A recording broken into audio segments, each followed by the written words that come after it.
Hi friends, ಎಲ್ರಿಗೂ ನಮಸ್ಕಾರ. JNC cooking ರೆಸಿಪೀಸ್ಗೆ ಸ್ವಾಗತ. ನಾನು ಜಯಶ್ರೀ. ಇವತ್ತಿನ ರೆಸಿಪಿ ಒಂದು ಸಿಂಪಲ್ಲಾಗಿ ರೈಸ್ ಐಟಮ್ ಮಾಡ್ತಾಯಿದ್ದೀನಿ. ಅದೇ ಮಸಾಲೆ ಚಿತ್ರಾನ್ನ. ಈ ರೆಸಿಪಿನ ಬೆಳಗಿನ ತಿಂಡಿಗೆ ತುಂಬ ಸಿಂಪಲ್ಲಾಗಿ ಮಾಡ್ಕೊಳ್ಬೋದು. ಹಾಗೆ ರುಚಿನೂ ಕೂಡ ತುಂಬ ಚೆನ್ನಾಗಿರುತ್ತೆ.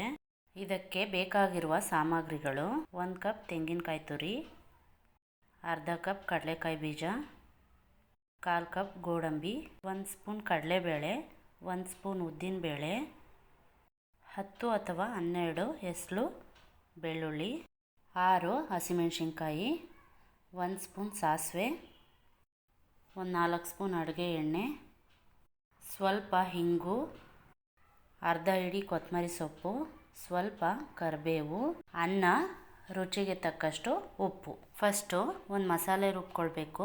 ಒಂದು ಮಿಕ್ಸಿ ಜಾರ್ಗೆ 1/4 ಕಪ್ನಷ್ಟು ತೆಂಗಿನಕಾಯಿ ತುರಿ ಹಾಕ್ಕೊಳ್ತಾ ಇದ್ದೀನಿ, ಅರ್ಧ ಹಿಡಿ ಕೊತ್ತಂಬರಿ ಸೊಪ್ಪು, 6 ಹಸಿಮೆಣಸಿನ್ಕಾಯಿ, ಖಾರಕ್ಕೆ ತಕ್ಕಷ್ಟು ನೋಡಿ ಹಾಕ್ಕೊಳ್ಳಿ, 10 ಅಥವಾ 12 ಬೆಳ್ಳುಳ್ಳಿ ಎಸಳು, ಹಾಗೆ ಸ್ವಲ್ಪ ನೀರು ಹಾಕ್ಕೊಂಡು ನುಣ್ಣಗೆ ರುಬ್ಕೊಳ್ಳಿ. ಹಾಗೆ ಇದನ್ನು ಗಟ್ಟಿಯಾಗಿ ರುಬ್ಕೊಳ್ಳಿ. ನೋಡಿ, ಈ ಥರ ಗಟ್ಟಿಯಾಗಿ ರುಬ್ಕೊಳ್ಳಿ, ತುಂಬ ತೆಳ್ಳಗೆ ರುಬ್ಕೊಳ್ಬೇಡಿ. ನೋಡಿ, ಇವಾಗ ಪೇಸ್ಟ್ ರೆಡಿ ಆಯಿತು. ನೆಕ್ಸ್ಟು ಸ್ಟವ್ ಮೇಲೆ ಒಂದು ಪ್ಯಾನ್ ಇಟ್ಕೊಂಡು, ಪ್ಯಾನ್ ಬಿಸಿ ಆದಮೇಲೆ 4 ಅಥವಾ 5 ಸ್ಪೂನು ಎಣ್ಣೆ ಹಾಕ್ಕೊಂಡು ಎಣ್ಣೆ ಬಿಸಿಯಾಗಬೇಕು. ನೋಡಿ, ಎಣ್ಣೆ ಬಿಸಿಯಾಗಿದೆ. ಈಗ ಇದಕ್ಕೆ ಸ್ವಲ್ಪ ಹಿಂಗು, ಅರ್ಧ ಕಪ್ನಷ್ಟು ಕಡಲೆಬೀಜ, 1 ಸ್ಪೂನು ಕಡಲೆಬೇಳೆ, 1 ಸ್ಪೂನ್ ಉದ್ದಿನಬೇಳೆ, ಇದಿಷ್ಟು ಹಾಕಿ ಸ್ವಲ್ಪ ಗೋಲ್ಡನ್ ಕಲರ್ ಬರೋವರೆಗೂ ಇದನ್ನು ಫ್ರೈ ಮಾಡ್ಕೊಳ್ಬೇಕು. ನೋಡಿ, ಇವಾಗ ಇದು ಲೈಟಾಗಿ ಗೋಲ್ಡನ್ ಕಲರ್ ಬಂದಿದೆ. ಇವಾಗ ಇದಕ್ಕೆ 1/4 ಕಪ್ನಷ್ಟು ಗೋಡಂಬಿ ಹಾಕ್ಕೊಂಡು ಗೋಡಂಬಿನೂ ಕೂಡ ಗೋಲ್ಡನ್ ಕಲರ್ ಬರೋವರೆಗೂ ಫ್ರೈ ಮಾಡ್ಕೊಳ್ಬೇಕು.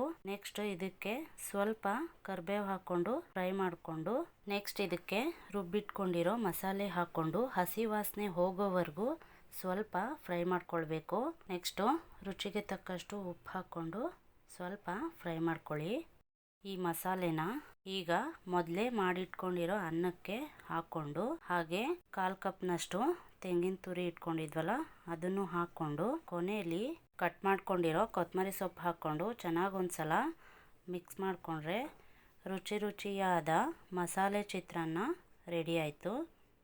ನಾನು ಮಾಡಿರೋ ಈ ರೆಸಿಪಿ ನಿಮಗೂ ಇಷ್ಟ ಆಯಿತು ಅಂದ್ಕೊಳ್ತೀನಿ. ಇಷ್ಟ ಆದರೆ ಒಂದು ಲೈಕ್ ಮಾಡಿ, ಹಾಗೆ ನಿಮ್ಮ ಫ್ಯಾಮಿಲಿ ಆ್ಯಂಡ್ ಫ್ರೆಂಡ್ಸ್ಗೆ ಶೇರ್ ಮಾಡಿ. ಹಾಗೆ ಇನ್ನೂ ನನ್ನ ಚಾನಲ್ನ ಸಬ್ಸ್ಕ್ರೈಬ್ ಮಾಡದೆ ನೋಡ್ತಿದ್ರೆ ದಯವಿಟ್ಟು ಸಬ್ಸ್ಕ್ರೈಬ್ ಮಾಡ್ಕೊಂಡು ನೋಡಿ. Thank you for watching.